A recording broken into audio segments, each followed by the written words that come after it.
Good afternoon, everyone. Thanks for coming out and joining us on a weekday afternoon. It's a lovely afternoon for it. We're here to recognize an incredible undertaking, which was the re-rigging of USS Constellation. I want to thank our Maryland Heritage Trust representatives who are here with us today. That's the Preservation Officer, Dr. Brenna Spray. In addition to our own team here at Historic Ships, who'll be highlighted later, we also want to recognize Tom Ward and his team from Maine Traditional Rigging, who really helped pull this project together. It was truly more than a group effort. It was made possible by partners both local and far afield. Too many to mention, but I want to highlight a few. In particular, we're especially grateful to Chesapeake Maritime Museum and their team of carpenters who made the hearts for our standing rigging. G. Krug & Sons Ironworks here in Baltimore that made some of our new ironworks for the ship. And even further afield, the team from the Picton Castle up in Nova Scotia who made our deadeyes, which is another part of the standing rigging, and braved the horrors of international shipping to get those to us all the way from Canada. By restoring Constellation's rig, the team has demonstrated incredible commitment to preserving a National Historic Landmark, and Historic Ships is honored to be recognized by the Maryland Historic Trust for this project, this often nerve-wracking and intense project. Some people maybe barely survived, but we got through it. Constellation is the largest example of Chesapeake Bay shipbuilding still afloat, and she was the last all-sail wooden vessel to be commissioned and built by the U.S. Navy.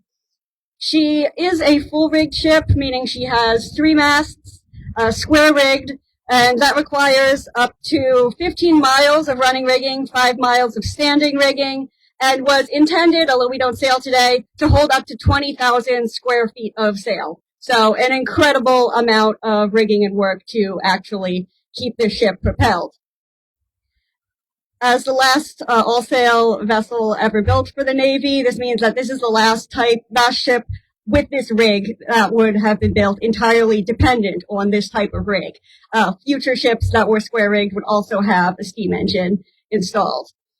We're happy that after a successful rig project, we can continue preserving and interpreting this ship in a way that highlights that part of the ship's history, and we can use this rig to actually demonstrate and teach the mechanics of sailing to future generations on the Chesapeake Bay. With that, I'd like to introduce and hand the mic over to Historic Ships Advisory Board Chairman, Mr. Street Baldwin.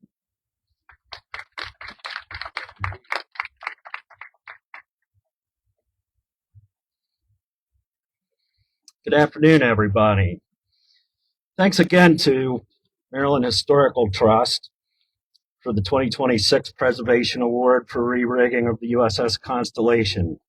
We really look at this award as recognition of the work our team does every day as the caretakers of all 4 of the historic vessels in the Inner Harbor of Baltimore. The work represents the commitment this organization places on the future of these ships. This project in particular involved years of planning. Thanks to my fellow board members for their leadership, and especially board member David Gross, who represented the board on the rig project's planning committee. I'd also like to extend a special thanks to our project team members and leadership of our staff. Sam Johnson, who was the project manager on this project, he did an amazing job and over a very, very difficult winter, if you all remember. He's now overseeing a project closer to his family in California. John Heck is our Historic Ships Preservation Director.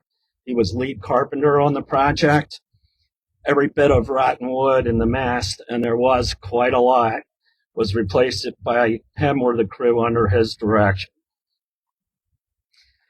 All work together to maintain these ships in such a way that they remain jewels of our Inner Harbor for generations to come.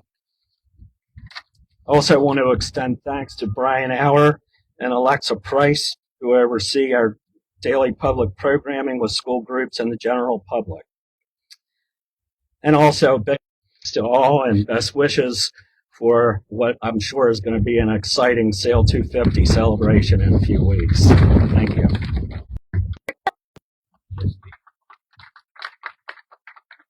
Thank you, Alexa. Dr. Alexa Price is our Director of Programs, and so all of our school groups and everyone who calls in talks to her and gets set up for our overnight programs on the ship. So thank you, Alexa, for emceeing today. And thank you to the Maryland Historical Trust for this amazing recognition. Thank you to Street and James for being here and for your support. And thank you to everyone watching on the live stream today. I'm sure there's millions of people on our live stream right now, so thank you to all for tuning in. This award recognizes a project that was over a year in making and represented one of the most significant preservation efforts for the USS Constellation behind me. 2 years ago, we began planning this project. The rig was about 30 years old at that time. It was getting tired. It was no longer providing us with the stability that the ship needs. It was possibly a safety concern as well, and it needed to be replaced. So we secured funding. We started months of planning. I want to thank David Gross again for being here from General Ship, who's part of our planning committee. Captain Chris Rossum, who is currently on our team planning Sail250, who couldn't be here today, but he was instrumental in the planning process. But it took us a long time to plan, and then it came to execution. Last fall, we had a crane here, as you can see below us here, came in and removed the 3 masts, laid all the parts down onto the pier. That's why you see this tent here. We started in November. It took 6 months. And we was mentioning to someone earlier today, you really cannot get an idea of the scope of the size of this ship until you take it apart. You take down these masts and you place them on the pier, and our team will tell you, as soon as it came down, we said to ourselves, what have we done? But we had our work cut out for us. And as Street said, it was a really tough winter. And the team did an amazing job. As was mentioned, the project was overseen by Sam and John. They did all the work. They spent 12 months putting their life into this, so much so that when this project was completed, Sam fled to California and not to be seen again. No, Sam's very connected still to us, but John, we're in capable hands with John and in his role as the Director of Preservation moving forward. As Alexa mentioned, Tom from Maine brought a crew of 5, and John had a crew of 3. And with that small number of people, in 6 months, they rebuilt this entire rig behind us. Everything that is above the deck was rebuilt, restored, and it was done in 6 months, on time, under budget, which you never hear about. And just as an aside, I'm talking to our colleagues up in Boston who run the Constitution. They're planning to do a similar project like this, and they're expecting 2 years and about 30 federal employees working on that project. And so just shows you what we can do here in Baltimore. But what this project really represents, for us, preservation is much more about maintaining an artifact. We're the temporary stewards of these ships, and our responsibility is not only to preserve them physically, but to ensure they remain meaningful to future generations. So our goal is to create experiences, meaningful experiences.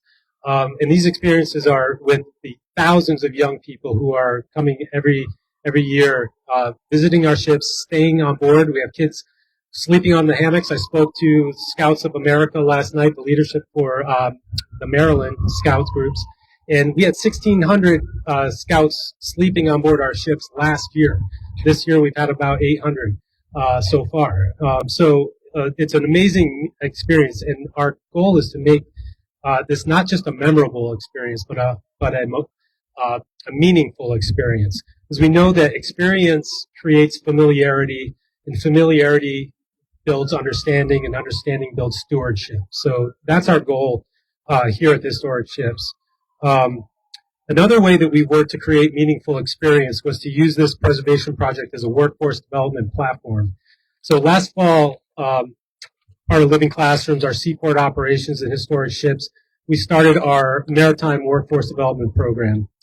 And what we've learned over the years is that many young people live all around the harbor, around the Chesapeake Bay, but there's no familiarity, there's very little familiarity with the career pathways that are connected to this major port of our country. The economy around this port of Baltimore is thriving and it's growing, and our young people need to be connected to this economy. So our goal is to bring exposure to these career pathways. And I'm not just talking about on the water or on the ships. It's everywhere. Shipping and transportation, it's visitation, it's hospitality, it's tourism. And it all starts right here. We have 30 young people who join us every season in March. They run our rental boat operations with the Chessie paddle boats and our pirates that are behind us. And it's a great summer job. Great. They make some money. However, it's a great opportunity to say, hey, did you know everything that's going on around us? And this is a great time to figure that out and say, hey, even though you're on a career college pathway, there may be some opportunities here in these companies around this port that's growing that you could be interested in. So our goal is to provide clarity.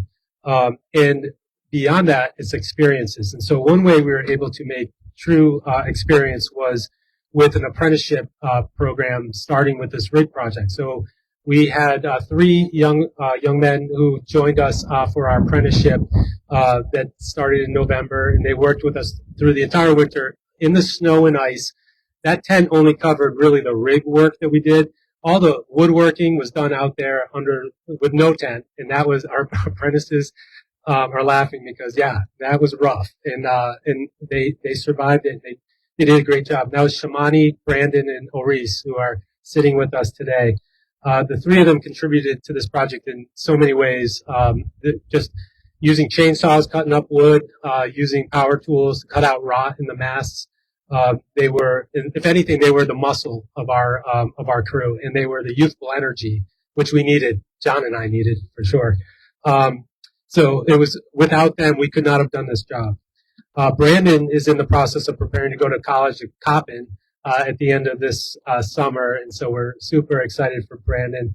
Shamani is looking at a lot of different opportunities, but one of the ones that we're excited about is we had folks from the union who the folks who are rebuilding the Key Bridge come and talk with our students, because that's what we do. We have employers come and talk about what it's like working for them, and they were talking about the underwater welding program that they have for training and getting people connected to that bridge. And so Shamani's completed an application, has submitted the application to join the underwater welding union, the training program. And so we're excited about that. And so our fingers are crossed and super excited for Shamani. And then today, our 3rd apprentice, Reese Macklin, he had an amazing winter working with us, a trusted member of our crew. And you talk about experience develops into familiarity, and then it makes that connection. Well, Reese got it, and he expressed the interest, and it was an awesome opportunity. We brought Reese onto our staff, full-time staff member. He's now a preservation and facilities technician with us, working directly with John, and doing everything on this ship and all of our ships here in the Inner Harbor, helping to preserve them and keep them looking great for visitors to come and future generations. So at this point, I'd like to introduce Oris and have Oris come up and say a few words.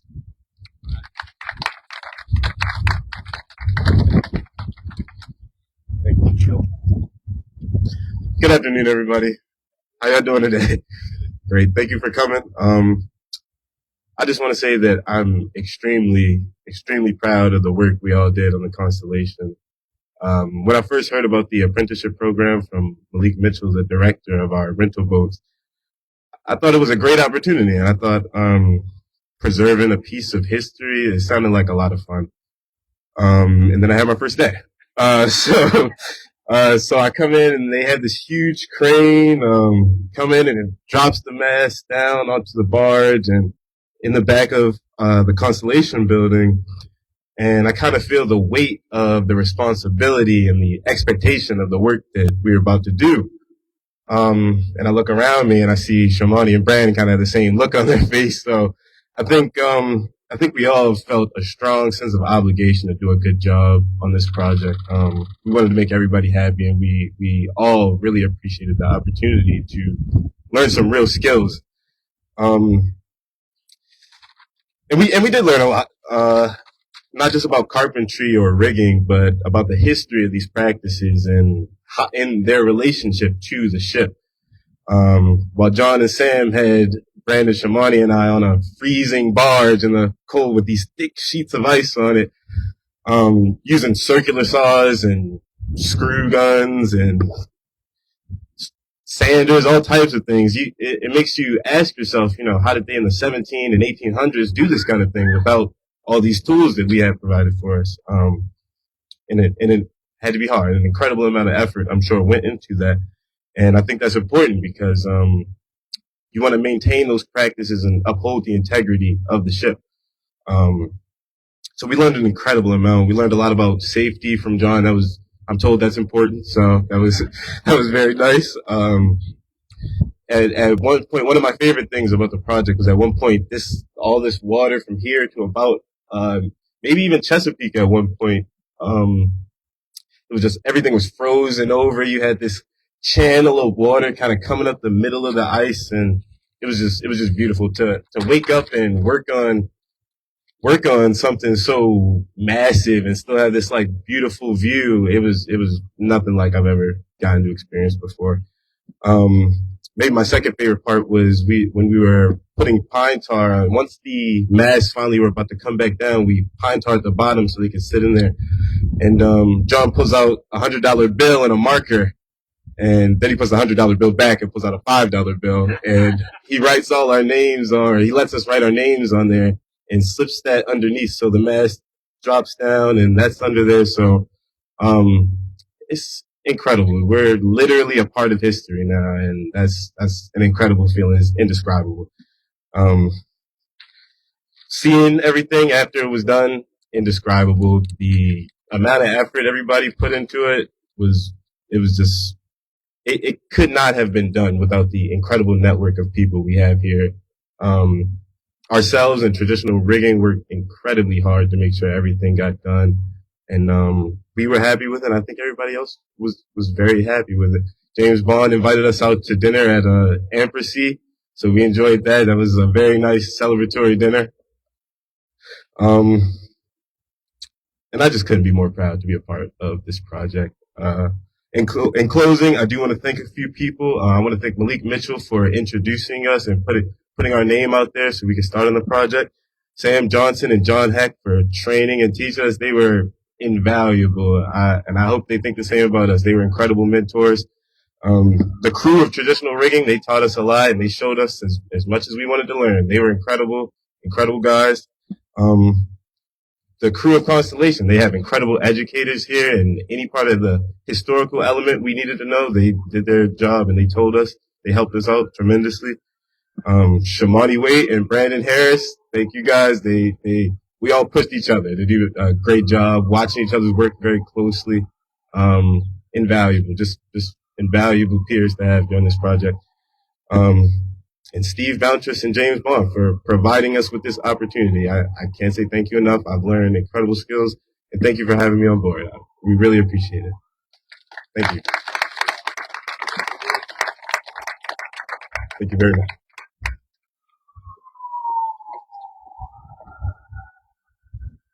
Isn't our historic preservation team great? Thank you again, everybody, for helping with the preservation. We're going to be sad that some of those team members who were on the preservation team had to move on to other jobs. Going to miss having them all here and this big project going on, but it's great to have people who stayed through the whole thing and will continue to join our team and work on future projects. So I'd like to call up, following that, the CEO of Living Classrooms, James Piper Bond. Thank you, Dr. Alexis. She's amazing. Thank you all for coming. I know it's a little warm. Can we have the three young men come on up here? You guys, I mean, this is what it's all about. Maurice, I loved your words. Thank you. Shamani, Brandon, these guys, I'm so proud of them. This is what Living Classrooms, historic ships, as Steve Bouncers was saying, this is what we're all about. I've worked with Steve for over 30 years. He's amazing as our executive director here, and he's led our workforce development programs in years past. But can you all join me in giving these guys a hand? They worked very hard, and I'm really proud. This is just the beginning, man. We're with you for a long time. you and your colleagues, and we look forward to hearing about your future. So thank you all for all you do day in and day out. Awesome. You're welcome to hang, or you can sit back down, whatever you want to do. So, Living Classrooms, we're in our 40th year, and it all comes down to hands-on experiential education, workforce development, community safety, wellness. But from the very beginning, we've been about the maritime history of this region in the city of Baltimore. And we have the responsibility for 7 historic ships, 5 National Historic Landmarks. We've had the honor of working with the Maryland Historic Trust for decades and working with Elizabeth, who's fabulous. When we look out from this rooftop deck, we see the USS Torsk, submarine, the lightship Chesapeake. Right around the corner is the Coast Guard Cutter 37, the USS Constellation, the 7-foot Knoll Lighthouse. All of those are our responsibility. All of those are living classrooms.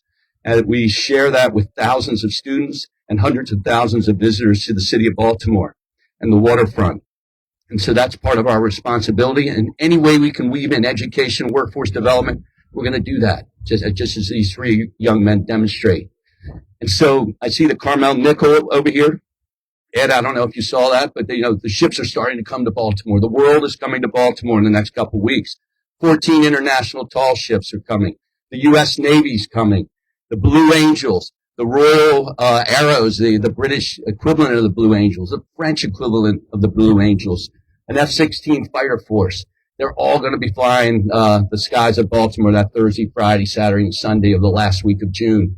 250,000 people will be visiting our shorelines. A festival in the Inner Harbor, Fells Point, Baltimore Peninsula. And so Living Classrooms has been honoring Chris Rosen, as you hear. He's working on it right now today. Has been who I've worked with. Steve and I have worked with Chris for many decades. He's helping to lead the effort for Living Classrooms, the state of Maryland and Baltimore City. But when we think about our preservation efforts, Elizabeth, all those National Historic Landmarks you all have helped us with, as well as the heritage site we're responsible for, the Frederick Douglass Isaac Myers Maritime Park. And it's that kind of public-private partnership where we also bring in corporate and foundation support and the state support, and Living Classrooms brings in the education, workforce development. I think it's a real recipe for success that we are so proud of, and we have a great team. So I would love for you to bring Elizabeth up here, and we're so grateful for your support of this significant project. We have a lot more to do, though, with this ship. One of the things with and she dates back to, Jean Merrick Maddox is here. Her great-great-great-great-grandfather was captain of the Constellation, was built in 1797, right over here in Baltimore. And there's 8 pieces of that original Constellation in this ship somewhere. But we carry that tradition of the Constellation and that responsibility. And we're so grateful to you for all of your tremendous support all these years. So please join me in welcoming Elizabeth to the mic. I think I hear some grant applications in the future, maybe 1 or 2. We're so happy to be a part of this. As was said, my name's Elizabeth Hughes. I'm the director of the Maryland Historical Trust. Since 1975, the Trust has recognized projects that preserve and share the historic places and landmarks that define Maryland's heritage, just like where we are today. Today, as we've heard, we're celebrating a major restoration effort focused on one of Baltimore's most recognizable historic vessels. It's my honor today to present the 2026 Maryland Preservation Award for Excellence in Restoration to the USS Constellation Rigging Restoration Project. The USS Constellation is the last surviving Civil War-era naval vessel still afloat and one of the most important maritime landmarks in the United States. Preserving a wooden sailing ship of this scale requires constant care and, as we've heard, highly specialized expertise, particularly when it comes to the vessel's rigging system, which is essential to both the ship's structural stability and its historic authenticity. This project marked the first time since 1999 that all 3 masts were removed from the ship for preservation work. Managed by Historic Ships in Baltimore, the project involved the full removal, inspection, conservation, and replacement of major rigging components using historically appropriate materials and techniques. The work required careful coordination, crane-supported operations, and specialized maritime preservation skills to protect the ship's historic fabric while returning the vessel to a safe and historically accurate condition. What makes this restoration especially significant is the way the work was carried out in full public view. Observation areas on Pier 1 allowed students, residents, and visitors to watch the restoration process firsthand and learn about the traditional trades involved in maintaining historic vessels. The project also incorporated workforce development opportunities through living classrooms, giving participants hands-on experience, working alongside professional riggers and preservation specialists on a nationally significant landmark. And I think if we could just give another round of applause to the folks who are here that we heard from who worked on it, the apprentices, just an amazing story, and I think such a model for the United States. So thank you. The completion of this restoration ensures that the USS Constellation will continue to serve as an educational resource, a centerpiece of Baltimore's waterfront, and an important symbol of Maryland's maritime heritage for years to come, including during the upcoming Sail250 Maryland celebrations, which are right upon us. On behalf of the Maryland Historical Trust, I'm pleased to present the 2026 Maryland Preservation Award for Excellence in Restoration to Steve Bountress, Executive Director of Historic Ships in Baltimore. So Steve, if you just come up for a moment. Congratulations and thank you.